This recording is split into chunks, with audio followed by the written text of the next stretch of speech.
Yeah. So Project Run started only a month or 2 months ago Oh, amazing. now. It's really new, yeah. But I have been doing it on my own for maybe a year, but it was never my main priority. I've always loved coaching. I've kind of dipped in and out of run coaching for ages, and I wanted to build a space that was collaborative where people were in the coaching team that had the answers to questions that I didn't know about. Yeah. So now we've got, Phil Gore, who's broke the record for the backyard ultra. So he's taking that group of amazing people who want to chase down those goals. We've got Tim Vincent, who's an exercise physiologist, that kind of very specific injury rehabilitation prevention. Myself, who sort of does those multi-day Yeah. endurance events, and who's ran over 250 marathons. And then Liam, who is the strategic thinker. He's, track through to road, very, if you like your stats, if you like your data, he's your go-to guy.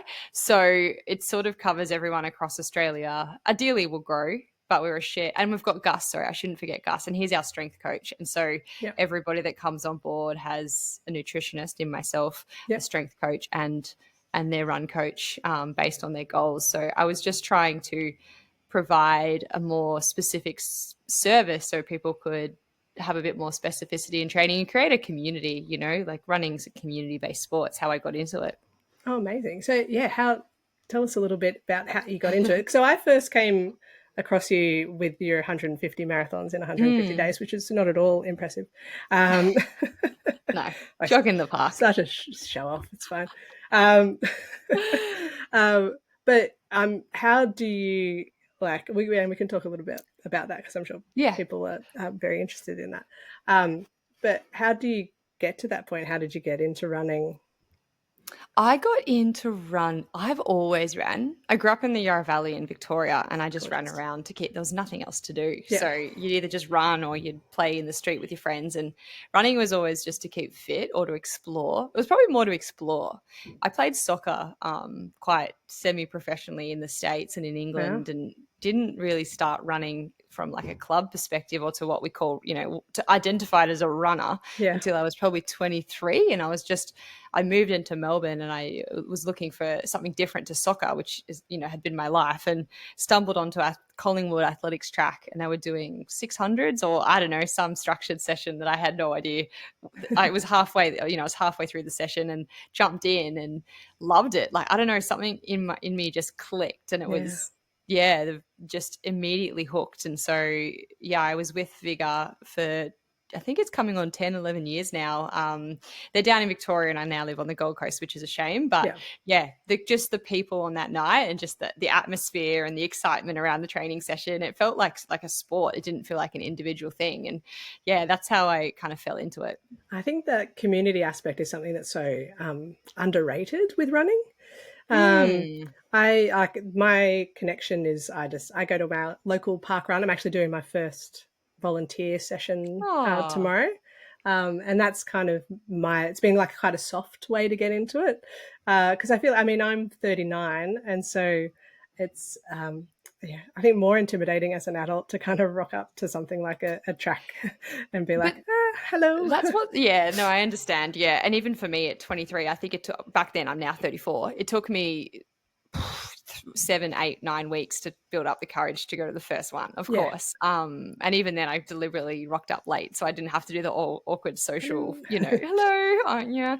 But that's what's so good about Parkrun. It's just one of the best global initiatives for running. I love, you can go and you can walk it, or you can go and you can have a hard 5K hit out, and it's got every aspect covered. It's just phenomenal. Yeah, and the fact that it's mostly volunteer run is just amazing to me, and I think speaks to the community aspect of running in a way that, like, just saying it kind of doesn't. Like, it's like, all around the world people just volunteer their time every weekend so that people can have like a timed 5K run. And I think it's something you can do to give back, because I spent 10 years at a semi-elite level, and I always relied on friends and family to either friends to pace me through goal events, or friends to crew me. I've asked my partner to crew me literally for almost a year now. So it's a way that you can give back to other people who might not have the ability to do it without the help. It's amazing. Oh, look, I mean, a little part of me just got really excited because I was away on holidays at the snow, and I couldn't run, and then I've been sick, and so to fill my need of like running, I've been watching like every trail running documentary that's like at all possible Yep. on YouTube, and I was like, oh, I want to, I've never done any sort of trail running. My park run's like kind of a trail, but it's very flat. Um, and but yeah, I've been watching like all the people crewing and all the people doing. I was like, oh, maybe I could get into this. I don't know. I don't know. Trail running's fun. It's just like regular running, but you get to eat more food, really. That's really all it comes down to. The longer you run, the more food you eat. I It's like the really sound of fun. that, and I like the idea that like walking is acceptable Yeah. and Yeah. required. Yep. The very first, I was late to trail running because I was a road marathoner. And what I do is the Guzzler 50K Oh yeah. 2022, like Oh late, wow. like yeah, very late. I used to do fun small events, but this was my first, Ultra. ultra. Yeah.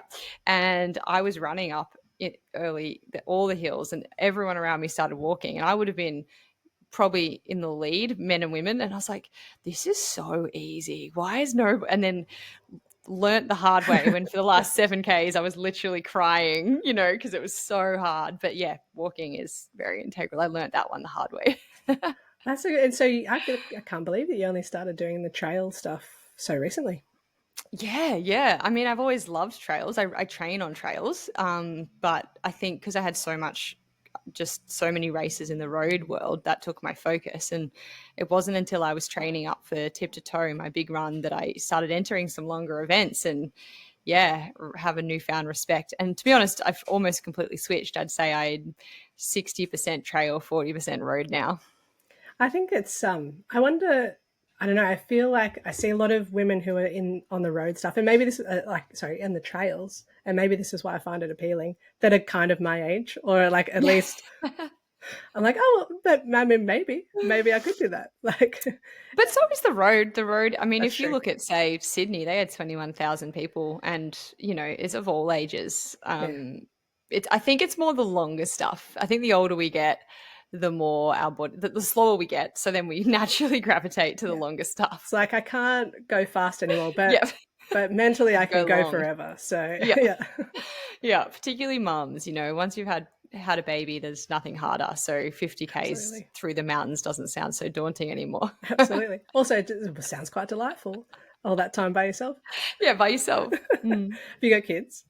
I don't, but I was in the Pilliga this last weekend, which Yeah. is an hour's south of Narrabri and half an hour north of Coonabarabran, and I was sweeping for a lovely. She was a mum, and she did the 50K. She was trying to get just under the cutoff so she could spend as much time out on the trails as possible, and her husband had her two little daughters. So yeah, it Oh, was just amazing. a fun different perspective. Yeah, I think that's. I mean, one of the reasons. Like, I've got a 10-year-old, Mm. and and a stressful job, and lots of other things going on, and that's one of the reasons I was kind of drawn to running. Is like there's that time where people can't really bug you. Mm. Um, Yeah, anyone, yeah. you And can there's no reception, so they literally can't bug you. if you're in the trails, there absolutely. But even like just running along the roads, like Yeah, sometimes I get text messages and I ignore them. yeah, rightly so. It Mm. is that nice kind of mental space away, as well as the kind of physical aspect of it, which I think is Yeah, like really appealing to mums in particular. And we have a lot of mums that listen, so I'm sure that yeah, they'd all agree.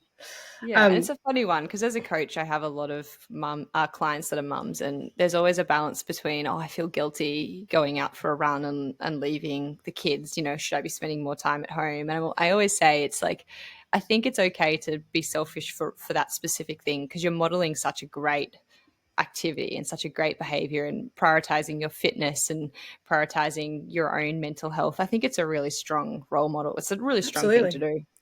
Absolutely. And it's, you got to look after yourself well to be able to look after your family well. Yeah, Yeah, exactly. fill your cup, otherwise you don't have anything to give. And if running is the thing that does that for you, then like you absolutely should spend time doing that. Yeah. I'm Uh, a mess if I haven't gone for a run. You don't want to be around me. I mean, you can probably still hear I'm still getting over a cold. And so I've been like trying to be like, listen to my body. And I have not been going for a run, and it's not been good. And I only just started. I'm like, I can't imagine if you've been running for so long, it would be. It gets worse. Yeah. I can imagine. So with Project Run, can you tell us about like how, like what is the experience if I were to sign up? Like, obviously we're like remote, but that's not a barrier. If you're anyone in Australia or anywhere else, you can sign up. Yeah, it's definitely not a barrier. I mean, most of us are remote. Where there is a cluster of community, we get together for running because that's what makes running so great. So here on the Gold Coast, we have a pretty great community. But yeah, it's absolutely all levels, and that's what we do. So the first thing we'd do would be to have a chat about your history and, you know, what your goals are. And then based on, I guess, your goals and your location, we assign you your head coach, who's going to be your main point of contact through your running journey. Let's say you live on the Gold Coast and a marathon's your goal. So you're assigned to me, or we'll say Tim, and then I'm a nutritionist. I'm an NSA registered nutritionist, so I work with you for nutrition for life, just to make sure you're fueling your training properly, and particularly for women, you know, fueling around your cycle and just ensuring that because a lot of the research in the nutrition space is based purely on male studies, so there's a lot of lack of awareness around female nutrition. And then also we tailor a plan for whatever your goal event is. So if your goal event is, say, an ultra, a 50K, we make sure you go into that race with a nutrition plan that's tailored specifically for you, that you've been practicing, so you won't have any surprises on race day, because training your gut is just as important as training your legs sometimes. And then we have our strength coach Gus that comes in and provides everybody, irrespective of who your head coach is, with a running specific strength program. So strength is just as important as, again, running with, particularly in the longer distance, to keep you injury free, to keep you strong, so you can then sustain running for longer. Yeah, absolutely. So I my first kind of race that I did after I started was doing a half marathon in June, and I probably, like, 18 kilometers into it, my like quads didn't cramp, but like, and you can feel that, like, if you stopped moving, they would.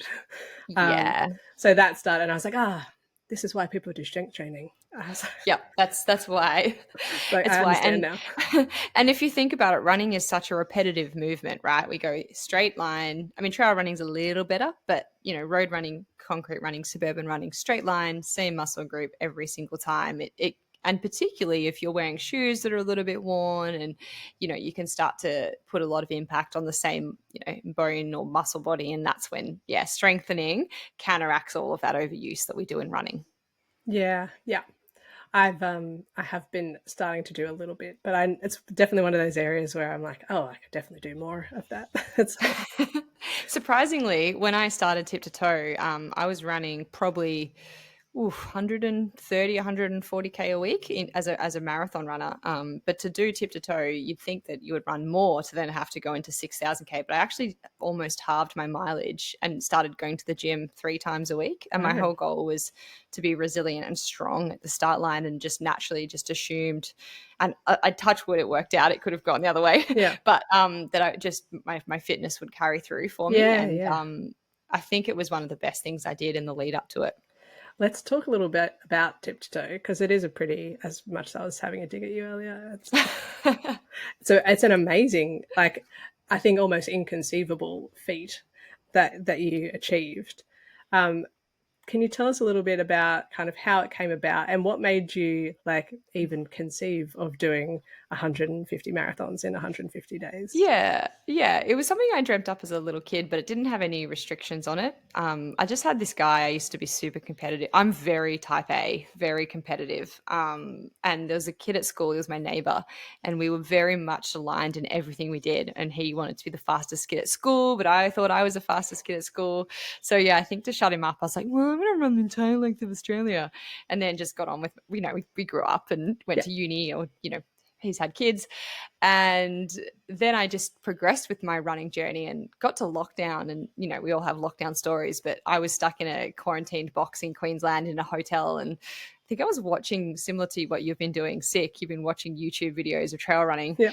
And I watched Bo Miles cross the Alps. And I was like, why am I not doing that? Why am I running on the road? Yeah.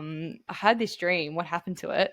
And then coincidentally got out of lockdown, met my partner who is a filmmaker, and said, I've always wanted to make a story on something like this. And having someone else sort of nudge me into saying, all right, well, if we're going to do it, let's do it now before our lives pick up again. Yeah. We just did. We just dived in and the structure came later. So I had a little bit of struggle, I guess, I ran into some hurdles finding sponsorship to fund it didn't seem to be taking. And I think, again, it was my partner was like, oh no, maybe we saw it on social media. The world record for the most consecutive marathons had been broken, and it got broken to 106. And we looked at each other and was like, oh, you're already running, 5,000 Ks. Why not do that as well? Yeah. And it was intimidating because there was no structure prior. So I could run whatever I wanted to run every day. If I was injured or sick, I could take a day off. Yeah. This took that away, and the luxury of the freedom of, whatever distance my body was feeling would be okay. Now I had to actually run that 42.2K a day. But on the flip side, it, from a marketing perspective, worked. We got sponsorship straight away, and it made the trip viable. So it was a big lesson that, your idea is a lot more valid if it has a big marketing idea attached to it. Yeah, absolutely. I mean, that's really interesting that you like a way of thinking about it, because it is like it's the same thing. You're doing the same thing that you were going to do, but all of a sudden it's got that, you got to think about the headlines that people are going to write, and and particularly when you partner it with a cause, which I was trying to raise money for the Wilderness Society, because I have a big love for conservation and our wild and our native animals. So if you want your campaign to have an impact, it has to sort of reach that mainstream. And if it's, that's the other thing. So we spent as much time planning the logistics of the messaging than we did the actual running. The second I started running, it was like a weight lifted off my shoulders. I was like, oh, I know how to do this. Yeah, I just get to run now. I get to run. Don't have to worry. That's amazing. And so it took like 6 months. Is that right? It did. It took 150 days. Yeah, right? 150 days. So 22 or 26 weeks for the math wizards. I can't actually remember anymore. I've blanked it. But so how long were you planning then? I think it was about 12 months. But I was running a food business at the time, so I was juggling that and then doing this in the evenings and the weekends. So it would have been 12 months. And then the second we got the one particular sponsor for the off-road camper, once that sponsor came on board, we knew it was go. That was the one leveraging kind of threshold factor, and got that, and it was just guns blazing, quit my job and then took a huge bite and just tried to chew really quickly. Yeah, amazing. And what about the logistics of like doing something? I can't even conceive of what you need to put into place to be able to run a marathon every day. I'm very organized in some aspects and not organized at all in others. And this one we sort of just did on the fly. And I think in a way it was a good thing. I think my parents were quite worried about the North End. So they actually joined us for Cape York, essentially right down to, because I think they were worried if anything went wrong with the vehicle, that we would just stay up there forever. And that probably would have been the case. My parents would have been worried about crocodiles. Yeah.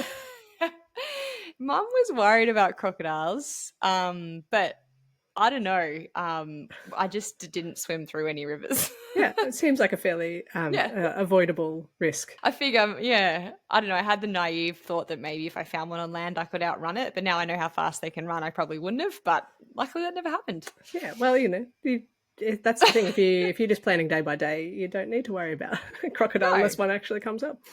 Yeah, that was on the let's do it when it comes. We just had this philosophy that if you plan for everything, if you plan for 99 things to go wrong, the 100th thing will happen. Totally. So we just planned for none of them. I love that though. I think that's, it is, I think, for a lot of people, the task of something that big, and I think it's the same with when you're wanting to start a business, the task being so big, if you were trying to plan every single thing before you got started, you never start. Exactly. And that's the same concept I took with the running. So in my mind, it was never 150 marathons. It was always one marathon. Yeah. And then if it was a marathon felt overwhelming, it was a park run. Yeah. You can always do a park run. Yeah. And if a park run felt overwhelming, which sometimes I did, it was like just get to the end of the street and just sit under the tree for 5 minutes. And that's how I got through it. Yeah. I guess there's no time as long as you get through the 42.2 Ks in a day. No, there is more. Oh. You can't. Yeah, there was. Yes, it has to be under 7 hours or something. There's rules, lots of rules actually, and you couldn't stop your watch for a period of like 10 to 50. You couldn't elapse your time. Right. So there was actually, that's what made it stressful for me. Is that there was one specific day where I ran past a wallaby that had been hit, and it had a joey, and the joey was it would have been there for days, a poor thing. But anyway, I picked it up and I can't remember. I think Mum was on the bike with me. It was really north, and she cycled the 15 or so Ks back to camp to get help because there's no phone reception anywhere up in the Cape. So everything's done the old-fashioned way, smoke signals and pigeons. But anyway, she powered back to base, but I was like, what do I do? I've got this baby Joey. I can't stop my Garmin. The record's like 20 days deep. Yeah. So I sort of just like half, walked with this. Anyway, but it was something that was constantly on my mind. The Joey did get to a care. Okay, good. Good story for the Joey. Yeah. Oh, that was going to be my next question. Yes, for everyone, no Joeys were harmed. Joeys were saved. Joeys were saved. And I mean, not just that Joey. Given the work that you were doing for the Wilderness Society. What a great metaphor for the whole purpose of your trip. Yeah. No, it's funny because I tried to get off the roads as much as possible because the whole purpose was to show off Australia and, the wild places we want to protect. And I think that's what made the trip so memorable and so life-changing, was that I got to see so much of Australia. Like, I know a lot of people do these cross-country runs and they're very popular at the moment, but they're always on the road, and it blows my mind. I'm like, if you're going to see Australia, go and see Australia. Don't see the Bruce Highway. Yeah. Oh, gosh. Yeah, I could think of nothing worse. I know. Anyway. I saw an interview where you were talking about being attacked by magpies, and it is magpie season at the moment. Do you have any tips? No, just PTSD. Yeah, I bet. We actually got swooped at the Pilliga on the weekend, and I just brought it back. But there would have been a 2-month period where I reckon I got swooped like 3-4 times a run. And I got to the point where I was like, right, we have to document this because it's such an integral part. So he goes out one morning to try and film me, and the magpie relentlessly swooped him, so he couldn't even get the shots. I was like, guys, I'm running for you. Yeah. Leeway, please. Just like got to run along with like some, I don't know, food. Anyway, so everyone says you just got to feed them. Not interested in food. We've got a particularly, like, he's had some trauma, magpie, around the corner from our place, and he lives on a busy road, and the babies are often not making it. And so, but like, that's meant over a period of years, he's now like, he's out for blood. If you are anywhere near this nest, there's no warning swoop. He's coming for your ear. Oh no! So we just don't walk there for 3 months a year, 8 weeks. Yeah, it's like, this is your corner. We respect that. We have one that lives on our property that has had a few success. It's so that we know it. We call it beaky. It's got like a bit of its beak missing, but she's had a lot of successful broods. So I feel like we've mended some trauma between me and the magpies. And the maggies. They're actually, I mean, I do every other time of the year. They are gorgeous.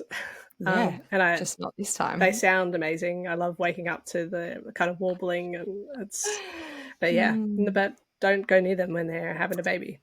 Yeah, but it's also is it the plovers? They get you too. Oh, there's plovers. That's it. Yeah, there's like, I think I've been swooped by multiple birds. Because plovers also have the like don't they have a spike on their foot that they can get you with? So it's not just the feet you have to worry about. Yeah, I might be making that up. But. No, I mean, that's just another thing to think about. Thank you. I was already terrified. They also nest in stupid locations. Like they ground nest. So it's like, I know. You need to sort this out yourselves. Yeah.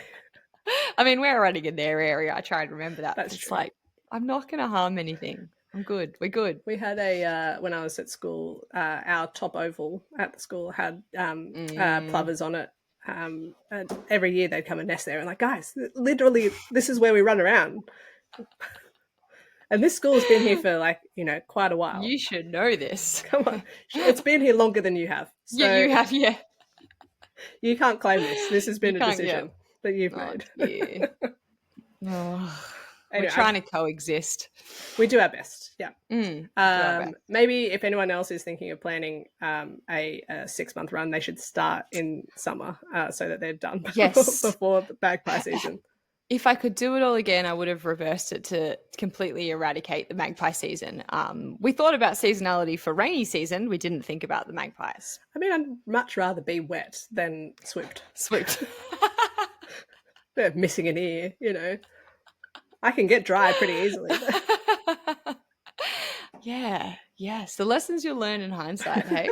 It's not something you think about, but I think, exactly. But here you are. You've survived the magpies.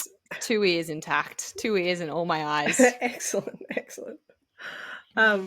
What, as someone who's just started running, I say that. You said earlier, like when you classified yourself as a runner, what's your view on when someone is a runner? Can I call myself that already? Oh, you definitely can. Excellent. Yeah, I get that question a lot when like my clients or potential clients come. They're like, "I'm not really a runner." I'm like, "You've got a run coach. You're definitely a runner. You've taken so many more steps than most people." Yeah. If you run for a bus once a year, maybe not. But like if you're taking steps. No, I mean, there's no label, right? If you think you're a runner, you're a runner. If you run, you're a runner. I mean, I think that's what it comes down to. It doesn't matter if you do a few runs a year or if you run every day. I think you're a runner. I think we're all runners, really. Yeah, from an evolutionary standpoint, absolutely. Yeah. I don't think there's a set mark you have to hit before you can join the club. I guess I just didn't. Yeah, I mean, maybe I was a runner when I was just doing soccer, because I think it's when you go out with the intention just to run. Yeah. Now I am. Now I'm obsessed. But I think if your intention is to run, you're a runner. I love those, like, speaking of football, like soccer, like those stats where it's like how far Hayley Rasso's run. Yeah. And like she's a runner. She's a runner. They do like 12K a game. Yeah, insane. Like in the midfield, like even the defense would do 5-6K. Like it's a lot. And they're doing it at full sprint when they're running. Yeah. And sometimes juggling a ball. It's more impressive. Very impressive, really. We should well, I mean, it's not news that the Matildas are very impressive. That was such an incredible thing to watch. I remember getting really frustrated as an ex-soccer player myself, getting really frustrated in the build-up to the World Cup, being like, they have not advertised this. Do they realise how big a World Cup is? This is so ludicrous that it's getting no press. And then all of a sudden it was like a global trend. And I was like, yes. Just to watch, I mean, one of my favourite movies growing up was Bend It Like Beckham. And I've never really played soccer, but I would kick a ball around, like, at the local park with the kids. And I remember, so that was a period in time where you did have a women's soccer league in the US.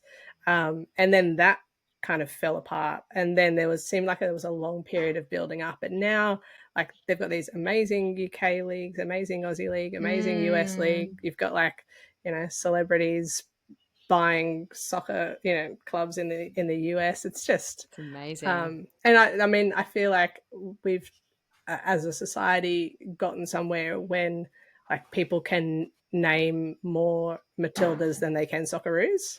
Yeah. It's like, and it's a good stage. Like, I heard this kid on the bus a few months ago be like, what's the male Matildas team called? I was like, I've never heard. Like, it's it's cool. And like, I want it to obviously be equal between, but it's just cool to hear those questions that you would never usually get heard asked. It was just a really fun time. It was cool to see the stadiums filled, and I don't know, it just had a great energy about it. Hopefully it carries on for future years. Yeah, well, we've got the Asian Cup again that we're hosting in a couple of years, aren't we? I think so. Yeah. I don't think it's going away anytime soon. And so much of my TikTok feed is like football related, women's football. Yeah. So I don't The know what that says Olympics about gave me. it a bit of fuel as well. Like, I think the Totally. Olympics helped. Yeah, absolutely.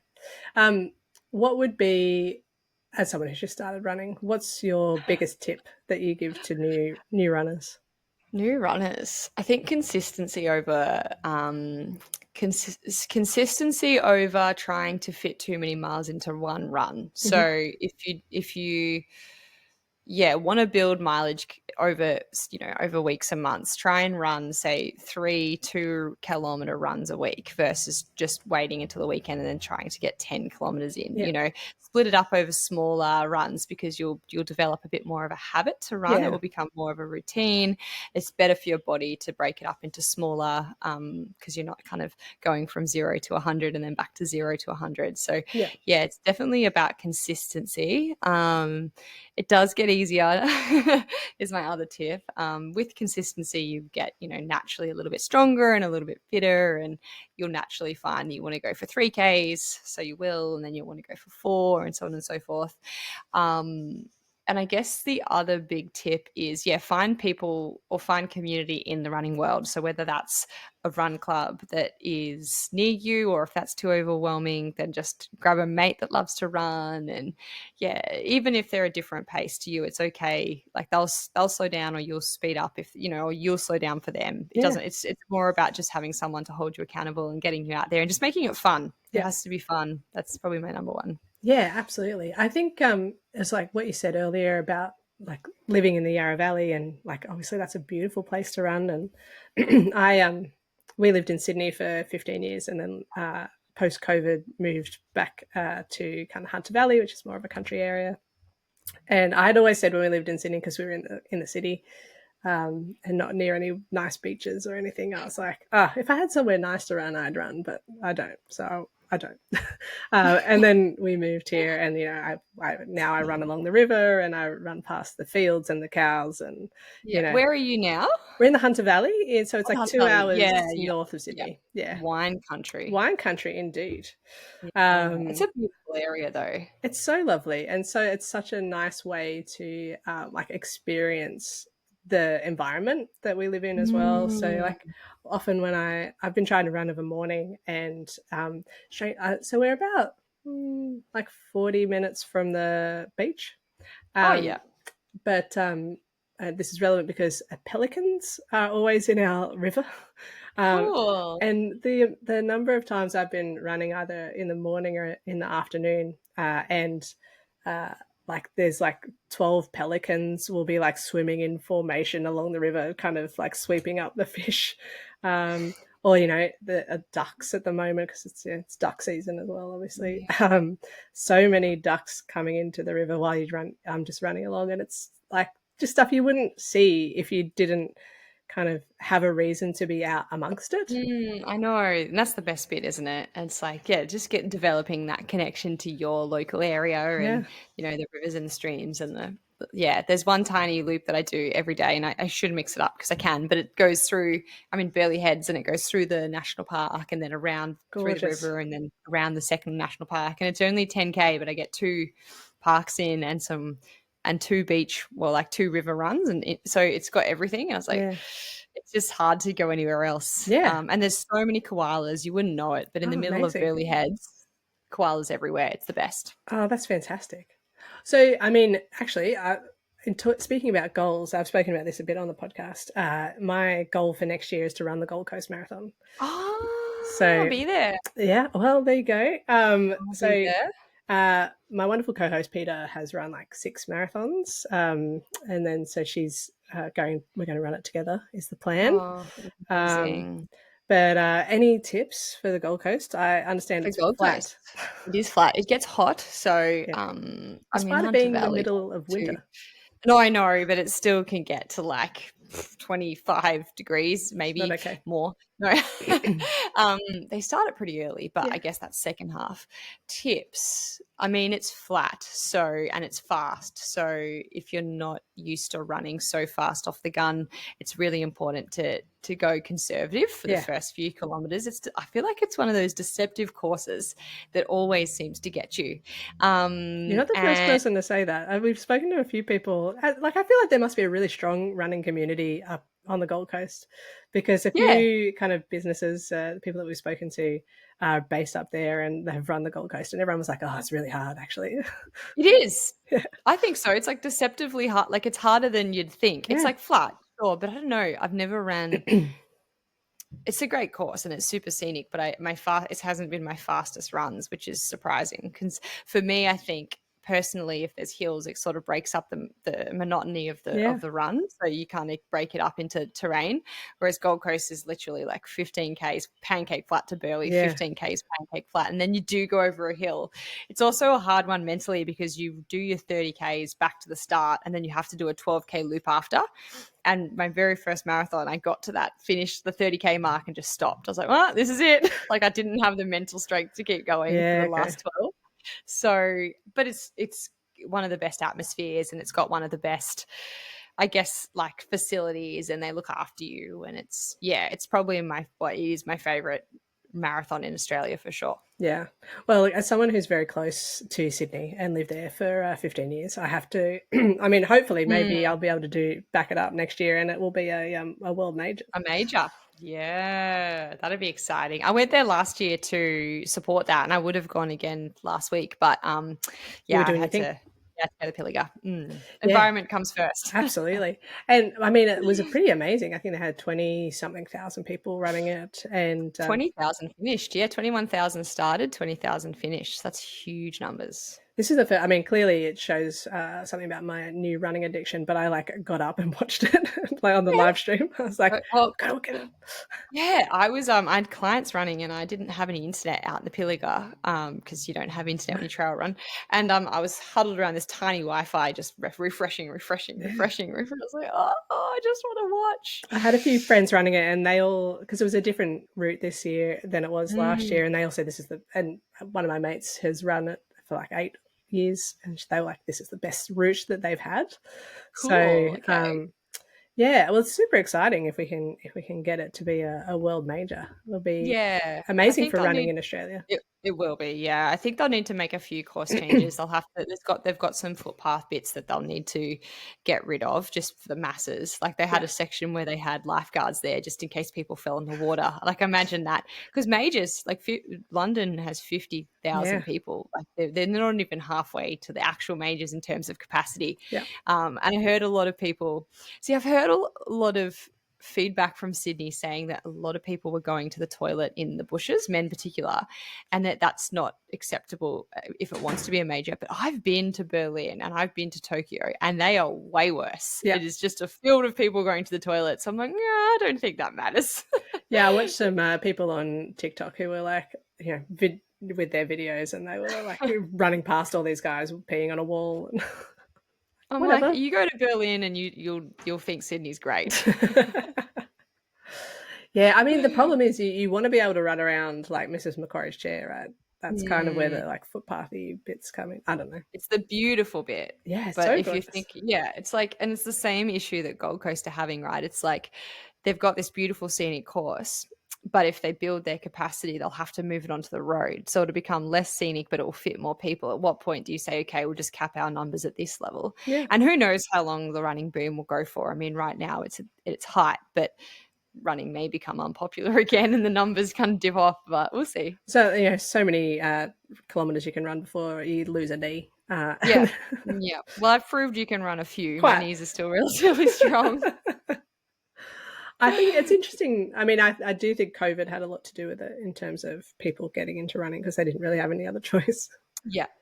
I think the physios were all like cha-ching when COVID came around because it was like, cool, all right, gym's closed. I'll go to the physio. Oop, I've got ITB syndrome. Oop, physio. Yeah, absolutely. But it's been so good. I think it's what I've noticed. Or like I was chatting to a guy, like because there's so many people getting into it, there's actually a lot of people thinking about things that maybe were, you just accept that that's how it is. So like with the gels, I was chatting Mm. to a guy who's making like a reusable gel situation, so Good. people aren't chucking like those little Yeah. single-use plastic things all along tracks and through trails and stuff. And I think it's really good for the sport, for people to, like, so many people to be coming in, and there being so much opportunity in the sport from Yeah. like both like, you know, a business perspective as well as like a community and fitness perspective, that Yeah, I agree. yeah, you get all sorts of different people thinking about problems in new ways. Yeah, yeah, and I've seen a lot of that. I've seen a lot of yes, greener, more sustainable concepts coming through, which only happens when you get, you know, a broader community of people running and thinking about it. So Yeah, it's absolutely. definitely for the best. And if everyone's running, I mean, it's such a healthy thing to do, and it's relatively cheap. You just Yeah. need a pair of shoes and a sports bra, and you're pretty much good to go. Yeah, absolutely. And then that's like, it's so good because then you can have companies like Tarkine as well coming out, Hmm. who have such a great focus on supporting environmental sustainability in their business. And, you know, an Aussie business, Aussie guys. Um, Yeah. I think without this kind of boom in running, you wouldn't have the capacity for someone to come along with those sorts of ideals and find the success that they have found. So that's great. Yeah, yeah, they're so good. And if there's options to go green, like I would trust that people that are conscious of that will take those options. So it's just, you know, fueling them to be able to keep going and creating more and more things. I mean, they do, their apparel is all eco-focused, their Yeah. glasses are all, so it's, they're doing such a good job. And it's not just Tarkine. I mean, there's some incredible, like for Wild Places who had the Pilliga Ultra, they Yep. hosted that. Their whole initiative is keeping wild place, like 4 wild places. Yeah. So there's, yeah, a few of them starting to pop up and partnering with the bigger organizations. And there's a huge initiative called the Green Runners that's based out of the UK but is now pretty global, and their whole thing is campaigning for, you know, not using plastic cups and giving, you know, not giving so much single use like t-shirts at the end of them and merch, and, Yep. you know, just trying to change the way they all kind of approach these big city events that are quite, can be a little bit wasteful. Yeah, absolutely. That's so interesting. I have to look them up. I haven't heard of them. Green Runners, yeah, great initiative. Yeah, they've got some. They've got their one, like any organization, they've got those that are big, big, big activists, and then they've got like the rest of us that are just doing our little bit Yeah. on a smaller niche kind of area. You need everyone to You contribute do. what they can. It's Yeah. so good though, because I that's yeah, it gives me a lot of hope. And I think naturally, if you're out running, then it does give you a different perspective on the world that you don't get if you're in your car, or, you know, in your Mm. like cooped away. It's like you're amongst it. I think. You see it more, right? Yep. Like you feel the ground, you feel the wind, you feel the terrain. It doesn't just whiz past. You know, you can take it all in.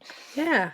But you can see it in the sense like you would see if like there's rubbish on the ground that someone's left. Mm. You're not behind a screen in all of the senses. It's like, yeah, you're in it, and Yeah. that just brings with it a sense of empathy and concern that maybe you can remove yourself from if you're not there. Yeah, yeah, exactly. And that's like the beauty of trail running. I know that trail running often gets a lot of stick for, you know, going through and like ruining the bush, but I actually think it has the exact opposite effect. If more people are out of suburbs and training through the trails, it's so good for your mental health, but you're actually out there connecting with nature. So, you know, so long as you're not, you know, being a dickhead, like Yeah, you're probably doing, you're okay out in the bush. It's just creating this connection, and it's just fueling a love for the wild places that we are, yeah, that we're trying to protect. yeah, absolutely. Well, that I mean, I think that sounds like a wonderful place to wrap it up, because that's a bit of a full circle moment. Um, Mm. but let's. How can people find out more about you, more about Project Run, and how can they get involved in everything that you're Yeah. doing? Yeah. So we're a pretty supportive community of coaches. It sounds like it can be intimidating having a team in your corner, but it's all very approachable, and it's coaching at whatever level you want to be. You know, I'm quite a high communicator, but if you're like the thumbs up kind of person on text, that's fine too. It just works with you. So yeah, projectrun.net is our website, or on socials, Facebook and Instagram. It's just Project Run Coaching, or me personally at erchana.com, and on Instagram as Erchana, and probably Facebook. Amazing. And we'll put all that in the show notes so people can come and find you. And I'm excited to see what you're up to next, and how Project Run goes, because yeah, it's a great initiative, and I think it's so needed, because you kind of you get into this area like me, no idea what's going on, and now I'm like, what should I be eating, and like how far should I be running, and there's Yeah. all these plans, And it starts with run coaching, and then it turns into what's the right shoe for me, and what should I be wearing, and what happens if I chafe, and it's like there's 1,000 questions we have with running. And running is and nutrition in particular is very individualized. So if you want something that's personalized, which it's hard to get from an app, and these days it's I think that one-on-one approach is really valuable. Amazing. Well, thank you so much. And everyone needs to get out and run 150 marathons. That needs to be the goal for everyone, I think. By the next podcast, please. Next podcast. Yeah. Okay. Thanks so much.